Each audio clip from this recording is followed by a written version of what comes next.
All right. Good morning, good afternoon, good evening from any part of the world you are watching me. Welcome to my YouTube channel. I'm Abi Daniel, a lover of football, a Real Madrid fan, and a Cristiano lover. And here with me is my brother from another mother. Please introduce yourself. I am Daniel Okosun. Actually, I'm a Manchester United fan. Yeah, and it's good to be here. Okay. So, Mr. Daniel, can you please talk about the just concluded English Premier League, and what can you say about Manchester City doing their forfeits? Yeah. So, let me hear you. I must really say that Manchester City, they really done a fantastic job since Guardiola came to the club. They really done well.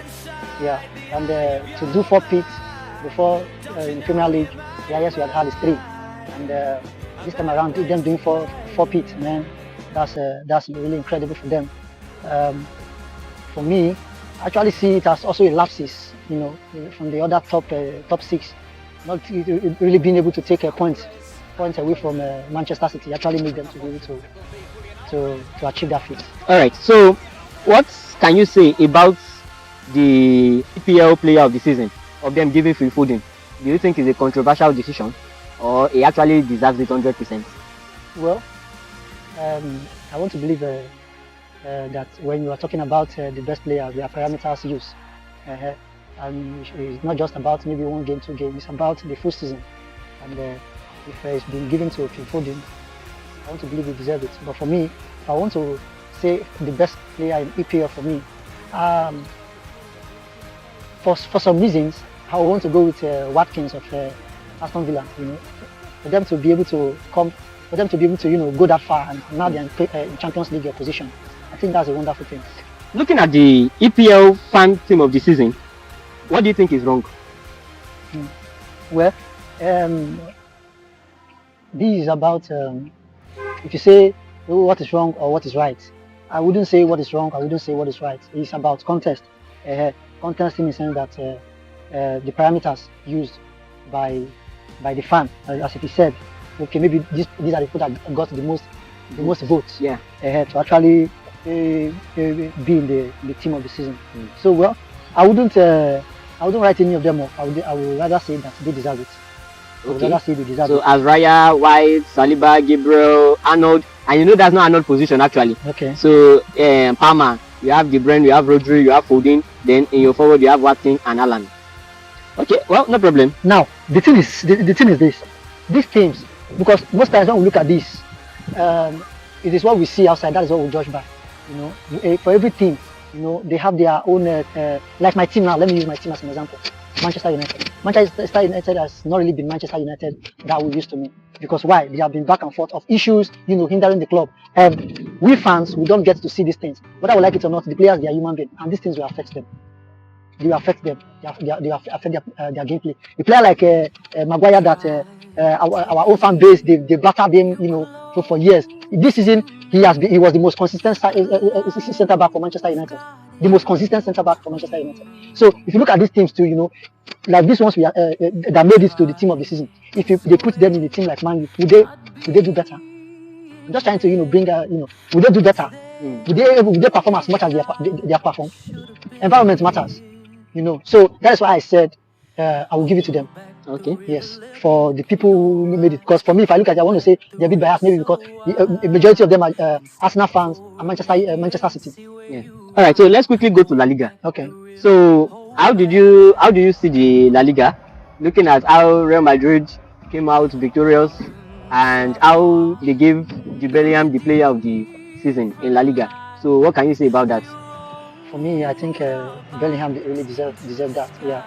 Because if I really look at Real Madrid, a midfielder almost as scoring your centre forward and your forward, in the league. He outscored. He was the highest goal scorer. You see, he was even the highest goal scorer. So for me, he really deserved it. The guy really did marvelously well. Okay.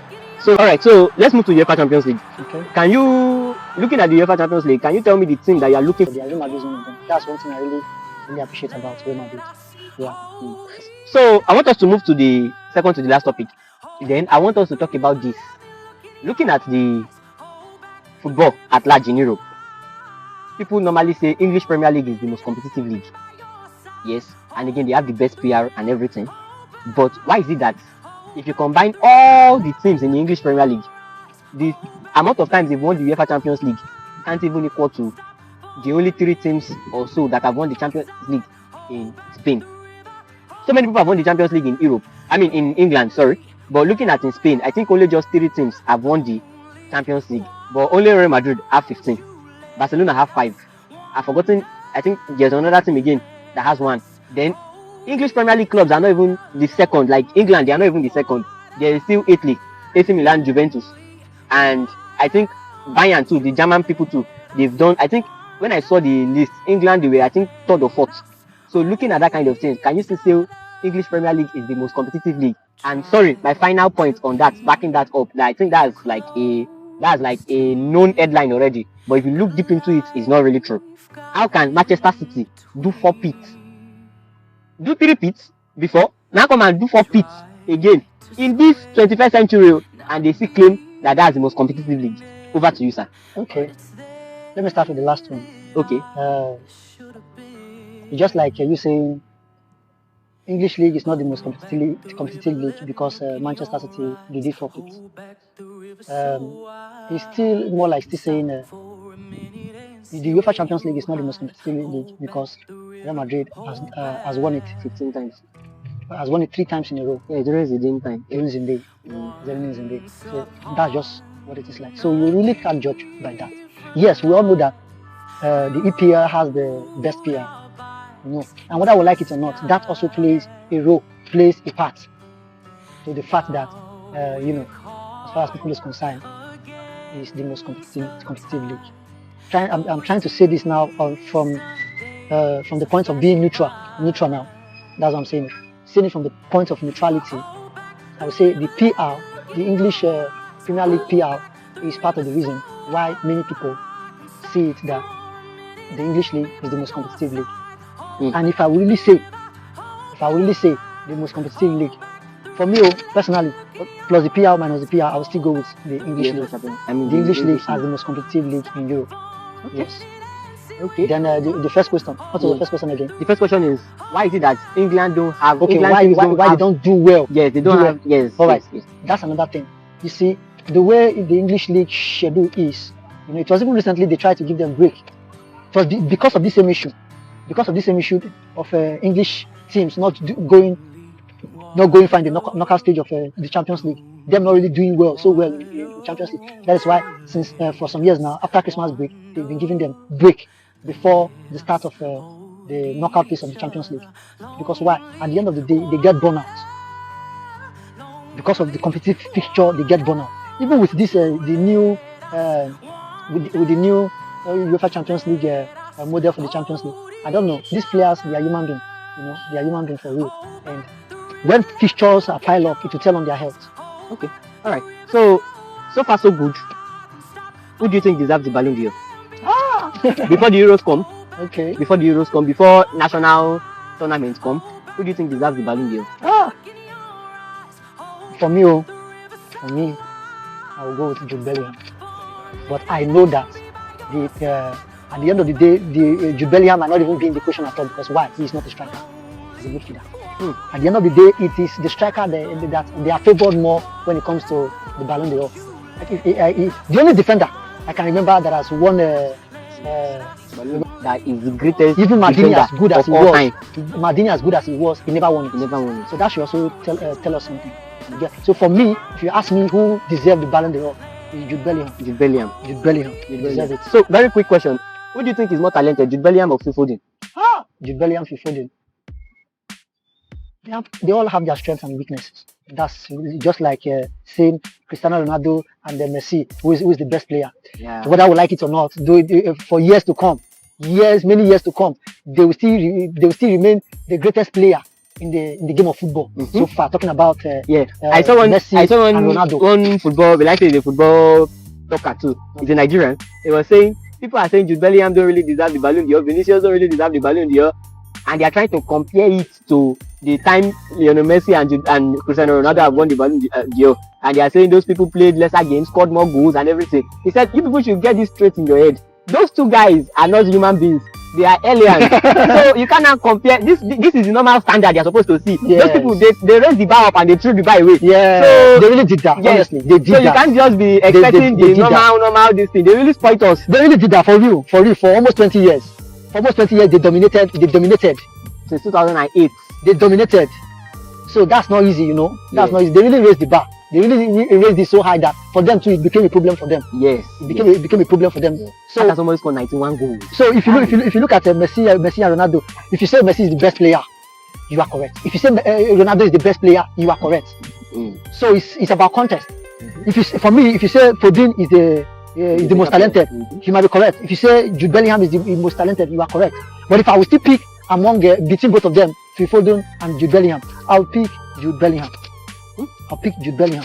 All right. So as a manager, you pick Jude Bellingham. I'll pick Jude Bellingham. All right. So I think, do we see have any other? Okay. So now finally, looking at the Euros, who are the countries you look forward to? And again, mind you, we are going to stop. This will be our last video talking about football now, and we are not going to make any video again until the Euros gets to the round of 16, the knockout stage. That's when you will get to see us again. So over to you, sir. Looking at the Euros, who are the countries that you look forward to? Is it England because of your Jude Bellingham?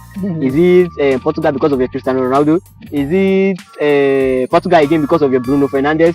Is it? So let me just know. All right, thank you. Because of Jude Bellingham, that's funny. Because for me, when I look at the team England, they have wonderful players. You know, you can be so blessed with a couple of players that selection becomes a very tough headache for you. And I think that's what is happening to Southgate at the moment. Yeah. So if I even look at the team and the selection, the truth, I am not even tipping them to even go that far. I'm not tipping England to go far. With them having the even with all the players they have, with all the players, I'm not tipping them to go far. I am not tipping them to go far. Okay. For England. So a team I'm tipping to go far. Well, I wouldn't say. I'll just mention two. I'm looking forward to see Germany, of the Germany that we used to know. What makes you think Germany will go far? Okay. Germany's career literally died 2018. You can say that. Yes. You can say that. No, not even 2018, 2014. You can say that. Yes, you can say that. But I'm actually expecting them. I think their last friendly, they lost now. Okay, no, they won. Their last friendly. I think they later won. Before they won, it was a struggle. But I actually expect them to go far. More than England. Then what about France? France? At least I expect them to go far. Then Portugal too. I expect Portugal to go far too. What about Belgium? No. Okay. What about Croatia? Belgium, they had their golden age, but even with their golden age, they couldn't really do anything. Is it now? So I don't really see them. What about Croatia? Croatia now. So for me, I'll just say Portugal, France, and the Italians. The Italians, of course, they are strong foes. They are strong opponents. I expect them to do well too. Okay. So looking at, let's come now to our home. Looking at the Africa qualifiers for the World Cup. Okay. So we played against South Africa and we drew. Why? Why can we be drawing against South Africa? These are the people that we shut them up during the African Cup of Nations. But now they came to our place in Uyo, and even if they even scored us first, imagine. Funny enough, at the we have always had the upper hand when it comes to the South Africans. So the South Africans, when they hear Nigeria, it's like they are mad. They are mad. Like, why should these people be beating us? So when it comes to Nigeria, they just automatically develop a different disposition toward us. So the way they will play, because it's Nigeria, it's not the same way they will play against Ghana or Cameroon. Because why? We have always beaten them. They have only beaten us once. They've only beaten us once. So that can also play a factor. All right. So looking at it, do you expect Nigeria to qualify for the World Cup? That's the minimum expectation. That's the minimum. You know that we don't go that last World Cup. That's the minimum expectation. It's just that we all know what has been the problem of our Super Eagles management. And when you talk about management, I don't really want to say this because we're on set. I don't really want to say this, but we know we know part of the things that have been hindering us. The teams that we have among the Super Eagles, they are not the best players that we have in this nation. Why is it that the other ones from the grassroots, we don't get them? The streets. That is where you see people with talent. Why is it that we don't get them? I can tell you this for free, that if Nigeria really want to be the Nigeria, the giant of Africa that they talk about in Africa, not just Africa, in the world. If Nigeria really want to be that Nigeria, We have to stop all these games that we are playing, buying our ways to places and all that. We have to go back to the grassroots and get the real people who deserve it, that are good, that are really good. If you can, Nigeria can be able to go to the grassroots and get players. Brazil itself cannot even beat us. I can tell you that. For them to beat us, for them, even with the players that we have, if Brazil and Nigeria meet today, they will play, they will still beat us, but they will drag it. At least we still put up a little fight. But if we bring out our real talent from the grassroots, Brazil will not stand us. Argentina will not stand us. Forget it. With the Messi factor, they will not stand us. Do you know the kind of players? Do you know the reason why most people you will never see them is because they don't have the means. The players you see on set, they are in the Super Eagles. They buy their way through there. Most of them buy their way through there. The ones that probably you will say they never bust their way through it is because they were somehow able to find their way abroad. And when they get to Europe, they gave them that opportunity because that place, if you really want it, it will show. And they showcase their talent. By the time we started hearing their name, that is when they will say, okay, let's go and get that player. Let's go and get that player. I was shocked that when I saw Ademola Lookman was actually born in England. Yes, now if Ademola Lookman, if he was born in Nigeria, grew up in Nigeria, do you think he would have had that opportunity? He will never see it. That's the point. He will never see it. That's my point. And there are a lot of Ademola people that are far better than Ademola that are just there. They are in the street. They are rotting there. Sorry to use that word. Well, all right. So we have come to the end of today's episode, and we have talked about almost everything. So the next time you'll be seeing us is when the Euros have gotten to the round of 16. That's when they will say, you don't the rapper. So, all right. So thank you very much. Make sure you subscribe to this channel to see more of us, and God bless you. Make sure you subscribe, okay? Yeah, subscribe. Thank you.